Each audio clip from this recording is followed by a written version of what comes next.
You are listening to the podcast That's Life in Sweden, or as we say in Swedish, Sånt är livet i Sverige, with me, your host, Lisa Åsimäki.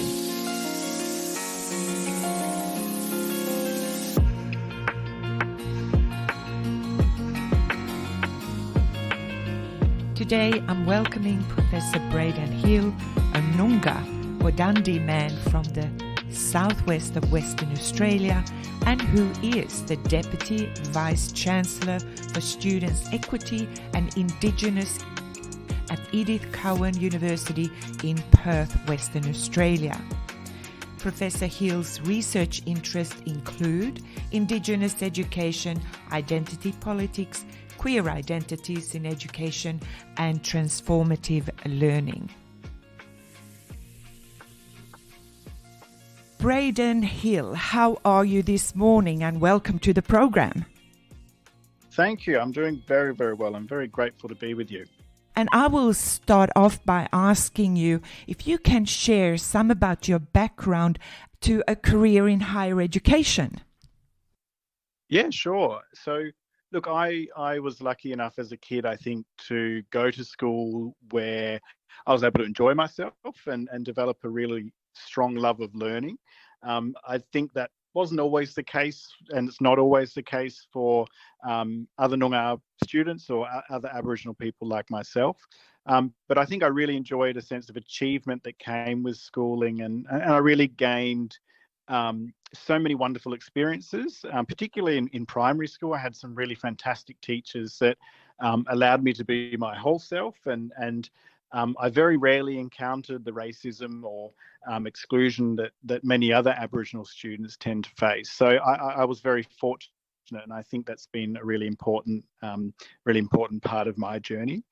When I transitioned to high school, I think things became a bit more tricky. I think the older I got, the more I understood about my sexuality as a gay man, a young gay man, and I think for any LGBTIQ plus kid, school can be a really difficult context to be within.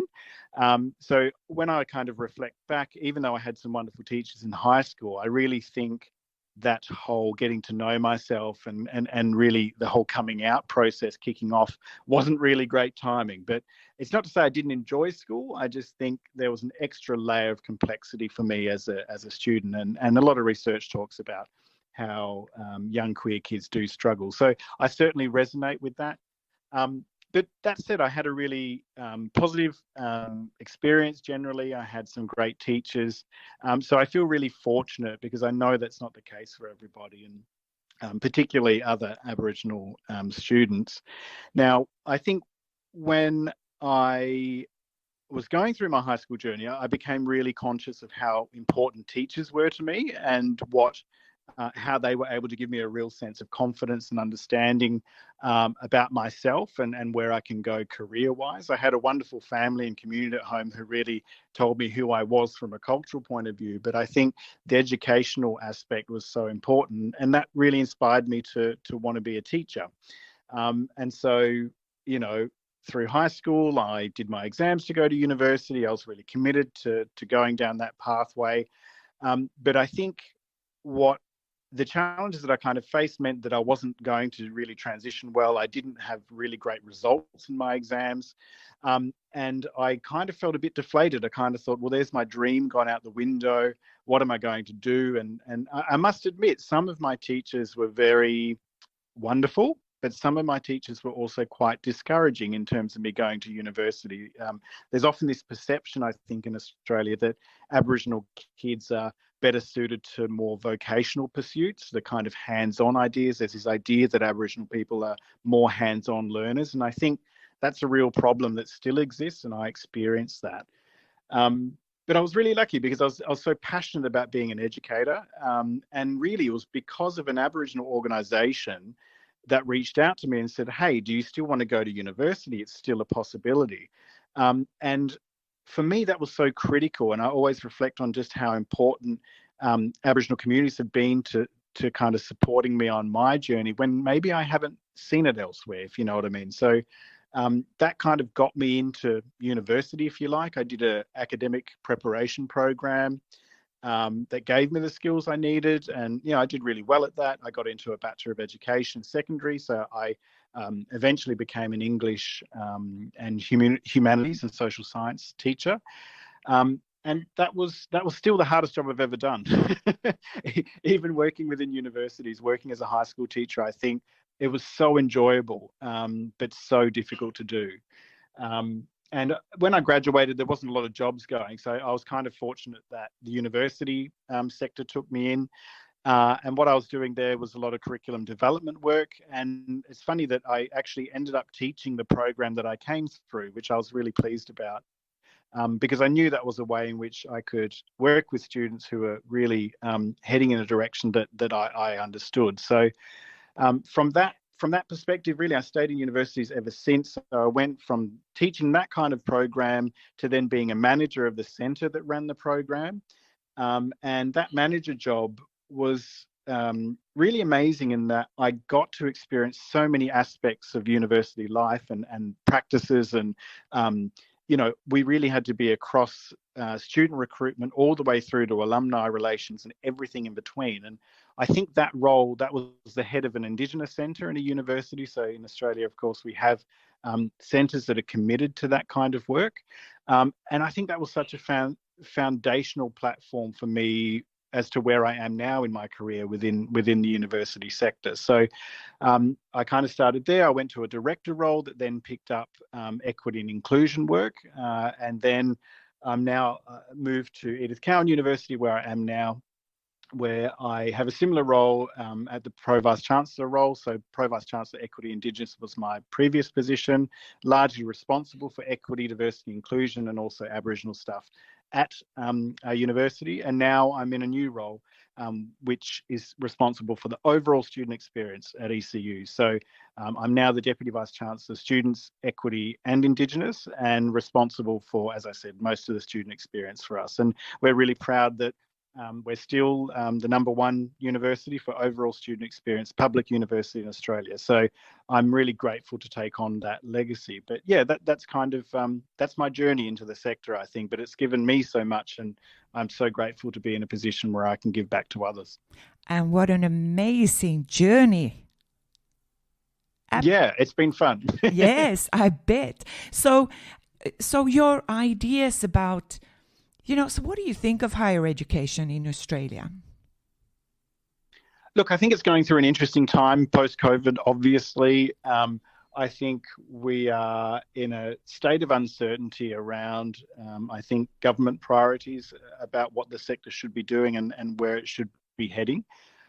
From my perspective, though, I think there's an increasing focus, and I don't think this is necessarily driven by the government, but I think there's good people within the sector across all Australian universities who are committed to the work around equity and inclusion and also the Aboriginal and Torres Strait Islander space. And so for me, I feel a sense of positive momentum despite some really considerable challenges. I think Professor Kylie Reedman, who's a good friend of mine, I know talks about the need to shift away from just thinking about job-ready graduates to thinking about what's the future of work going to look like and what's the role of a university in preparing our students for that world of work or transitioning them into something different. And for me, I think that resonates with me. I think that's a real challenge, and our sector's, I think, trying to catch up with what that work is going to look like for universities in the future. But I'm optimistic. I think we're heading in the right direction. Okay, that sounds great. So just to think about your areas of work and interest, what does equity mean to you?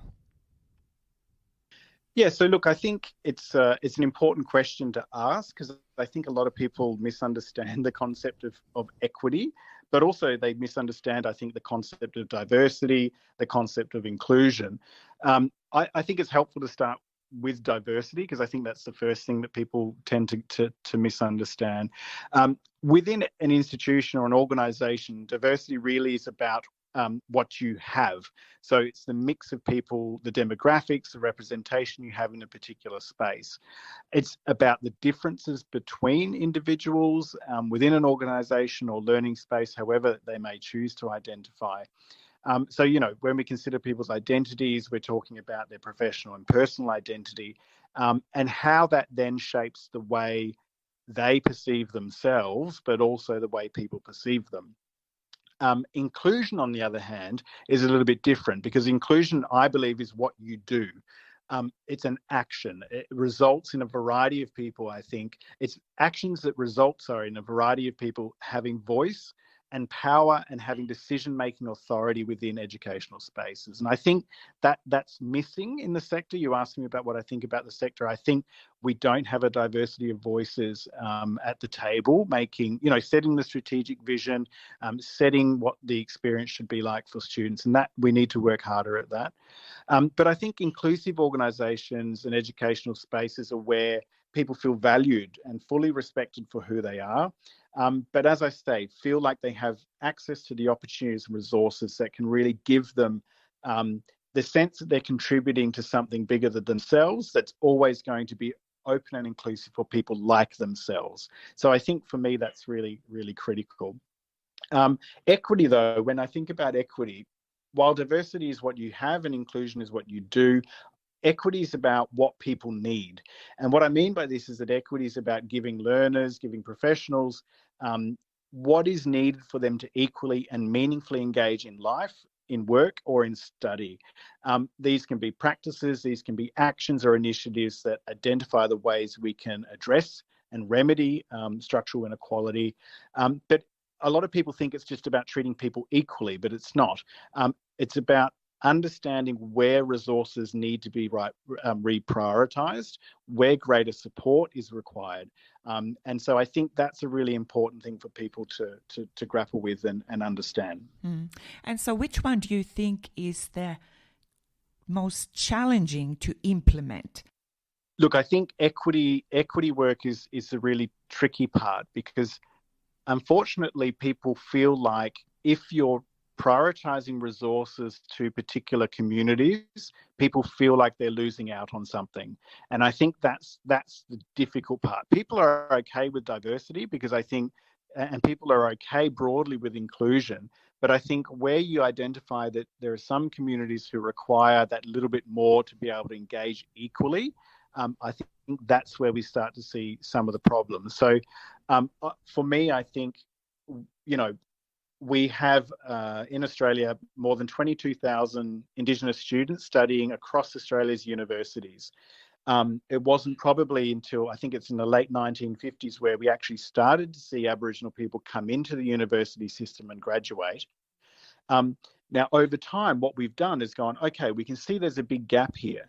What do we need to do? So you started to see tailored academic programs, tailored support centres, tailored qualifications that were there to address that gap. Now, this meant that we had to provide resources to that work to make sure that we're really addressing the historical inequities here. Now, that's what equity looks like to me. And I think increasingly it's becoming more difficult to make those arguments in a kind of really sometimes conservative political environment. I think it's difficult for people to get that. But for me, the problem is they misunderstand what equity is.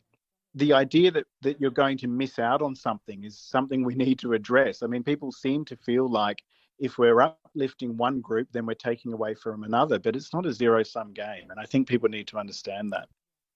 I know there is an interest about what is inclusion, or why is inclusion difficult to implement? Look, I think, in Australia, I can only talk really from the Australian context. I think the Australian notion of the fair go is great. I think it's really fantastic. I think it's, we talk about an egalitarian society not being like England. We want it to be a little bit different. I think in many respects, particularly in white Australian culture, that's a value that's very much foundational to our understandings about what it means to be Australian. My problem with that is that it kind of, from that flows the idea that we should treat everybody equally. Now, of course, that sounds like common sense, but as we've spoken about, I think if we think about it from an educational point of view, a student from a refugee background who's coming to university, their starting line in terms of being able to fully engage in their education looks very different to many other communities in Australia. But if we treat them equally, they're going to see the same gap maintained unless that person is extraordinary and is able to really overcome all of those barriers. I think people don't get that, and I think that's the problem for me, and that's why people struggle to go with the idea of inclusion, because it means you have to, in some respects, be conscious of differences in people. Mm-hmm. When you hear the word race and racism, what comes to your mind? Yeah, look, I think this is another concept that people fail to understand, especially when people who don't experience it in an everyday, every week kind of basis. I think more importantly, not only do they not experience, they don't understand how it operates, how race and racism operates in Australian society particularly.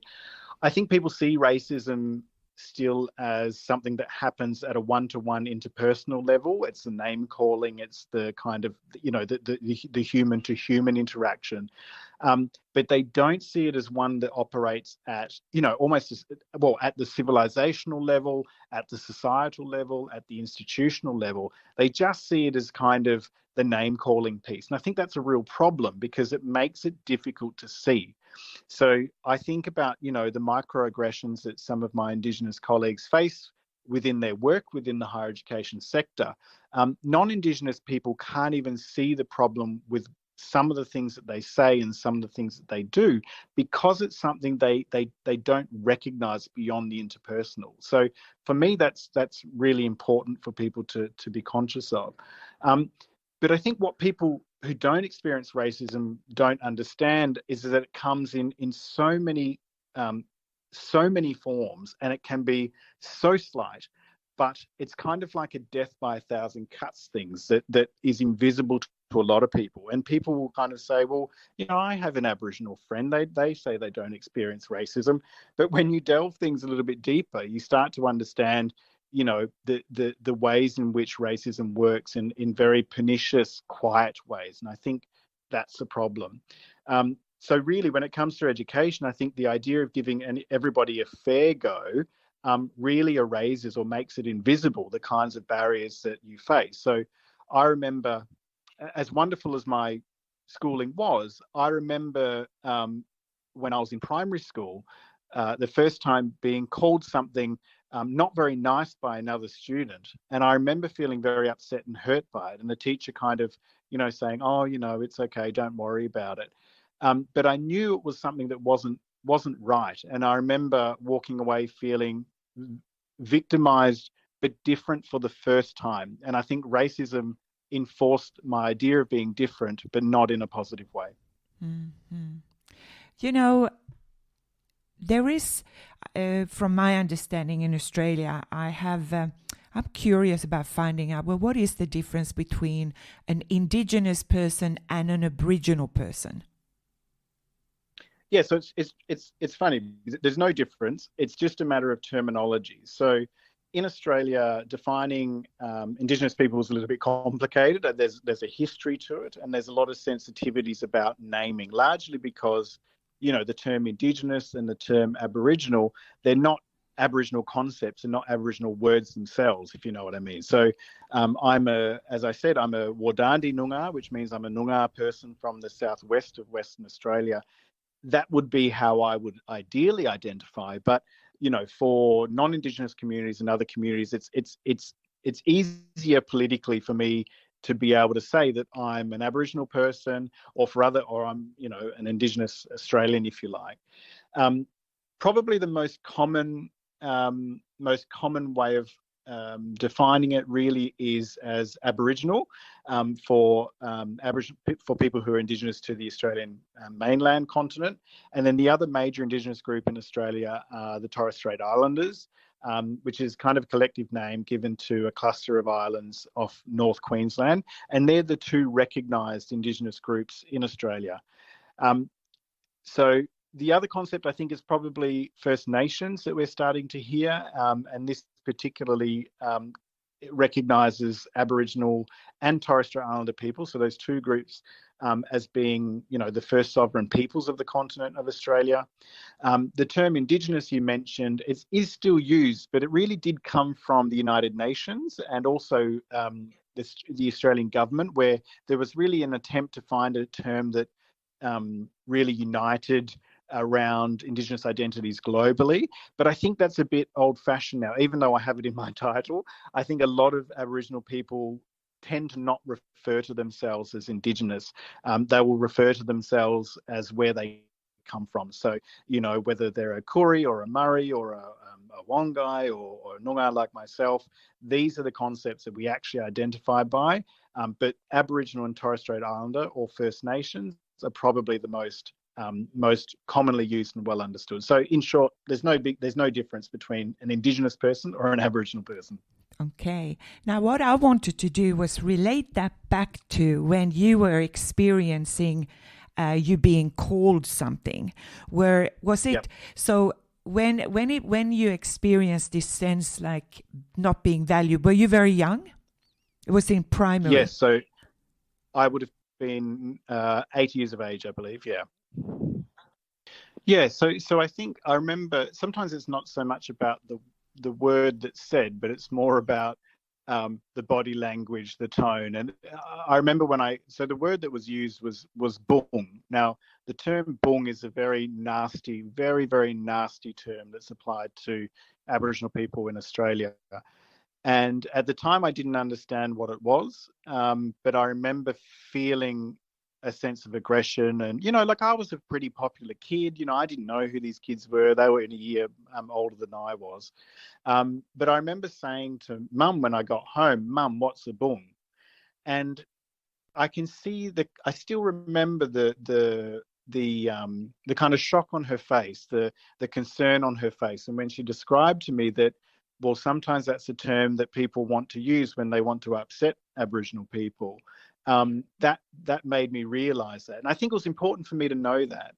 I have a nephew now who has just turned 6, and on his first day of school, we were all there to kind of send him on his way. And I remember just looking at him, thinking, I hope he doesn't have to experience things like that. And for me, it's so important that our schooling contexts are much better than what they currently are and what they have been in the past anyway. So, yeah, look, it's a community understood thing, and I think it's powerful to know that, but it's also very difficult to hear and know that racism exists. But this is an everyday thing for many Aboriginal people and people of colour, as I'm sure you understand. And I'm thinking there the importance of educators and teachers, and even there are a lot of teachers who don't really get the concepts.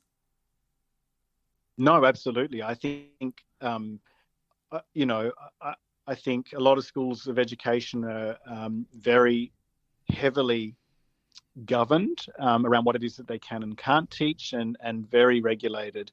That doesn't leave a great deal of flexibility. So I think it is really important that we're paying attention to the teachers that we're training, because they've had such a wonderful impact on me. But I look at many of my extended family who have had horrible experiences. So there's a lot of work to be done there for sure. Now you have led several equity programs, very impressive programs, not only Respect Now, Reconciliation Action Plan, Disabilities and Inclusion Plan. And I'm curious about, can you share your thoughts about any change or about their outcomes, and if there's any particular significance that has come out of these programs from your perspective? Yeah, absolutely. So I think you mentioned the Respect Now Always campaign. That was a whole of sector campaign against, really about how we raise awareness and support students who experience sexual harassment and sexual assault on Australian university campuses. And that was such a vital and important campaign that the sector signed up to, and really, I think, brought a great deal of awareness to the experiences, particularly of women and gender diverse students on campuses. So that was a really great initiative that, I wish we didn't have to have, but brought sector-wide prominence to the issue. And I think because of that work, what we see are universities really leading the way in how you address these really complex issues. I see now, for example, the corporate space, particularly in Western Australia, it's a very large kind of mining state, if you like. We have big mining companies who are only just now grappling with that and are learning from our sector about how you create safe and inclusive spaces on campuses. So that was a really great national campaign. You mentioned some of the other ones around reconciliation action plans, disability inclusion plans. They're really, really vital, I think, because they sharpen a whole of institution approach on work that needs to be done in the equity inclusion space. I think our universities are generally not the best when it comes to accessibility for students with disability, whether that be the physical landscape or the digital landscape. So those plans at least bring attention to that. But the problem is a plan is only as good as the leadership and only as good as the resource that gets put to it. Whilst they're a good framing, it really comes down to the people and culture to drive that change. But it's good to have them because they're often tied to state government legislative requirements, which is helpful, but it doesn't guarantee to get things done. I think broadly these plans are all really important because I'm concerned. I'm not concerned. I'm kind of challenged by the idea that universities are getting a little bit outpaced by social change and the expectation that our students have when they do come to university. So I think about concepts like equity that we've been talking about, or social justice. For you and I, these are perhaps concepts that we maybe didn't encounter until we got to university, until we engaged with university learning. But I think what we're seeing now is that these ideas are readily available and accessible to a lot of students who want to find it, particularly through social media and apps like TikTok. And I think these, the idea around racial justice, movements like Me Too movement, Black Lives Matter, these are concepts that our students are understanding while they're in secondary school. So they're coming, I think, into university expecting that the higher education sector is going to be responsive to that and going to be really having clear expectations and taking particular stances on it. So these plans are important, I think, in making sure we're meeting that expectation. I'm not saying everybody's going to have that view, but having these plans means that our teachers at universities are going to feel empowered to manage these expectations, use them as a strength in their teaching, but also juggle the difficult complexities that do come up around it. So those plans are really important, I think, because we are changing and changing quickly in terms of what we expect, what we have in terms of social expectations. And we need to.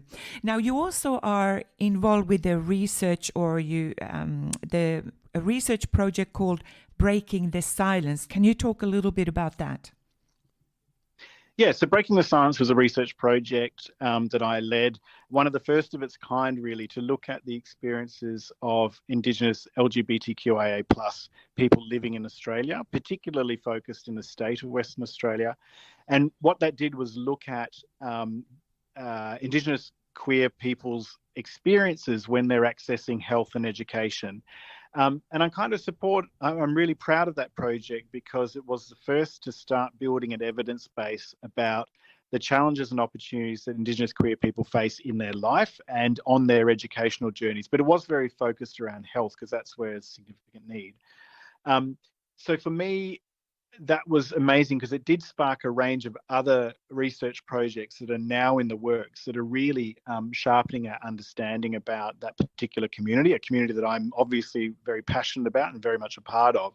But I think more broadly, it was really a great piece of, I think, community research that opened up a dialogue with Aboriginal communities in my state, in Western Australia, about the ways in which Indigenous culture intersects with ideas around queerness and being LGBTQIA+, because I felt as Aboriginal person who's also part of the LGBT+ community, I felt that we didn't talk about it.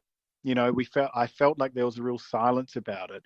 And so I wanted to really capture the stories that are out there to make sure that other young Aboriginal LGBTQ plus people, and not even just our young, but people within that community, feel like this is a conversation we can have. So for me, I still am really proud of that project, and I'm really delighted of where it's gone. Sounds absolutely wonderful. I'm just blown away by your incredible passion and commitment to your work. I mean, you know, I thought I was committed to my work, but I'm listening to you and I'm thinking, oh my God. Now, I'm also curious about, you know, there are a lot of people who, and I'm of course talking about my colleagues here in Sweden, who perhaps would want to find out a little bit about our, you know, there is a culture now at universities. When I was visiting in Australia, there is something that before we start a lecture or a talk, we provide acknowledgement of country. Can you explain its significance? Yeah, absolutely. So an acknowledgement of country really is a way in which non-Indigenous and Indigenous people, if we're talking about university, we're talking about academics, can recognise that the lands that they work and live on are the unceded sovereign lands of Indigenous peoples in Australia, and those lands were stolen.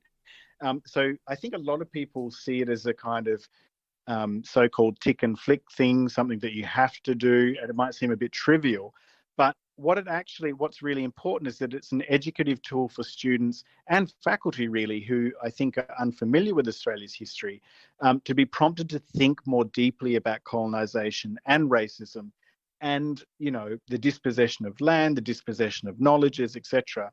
It really is an invitation to find out more. And I think, I think maybe the first time you heard that coming from Sweden, you would have thought, what is that all about? What's going on there?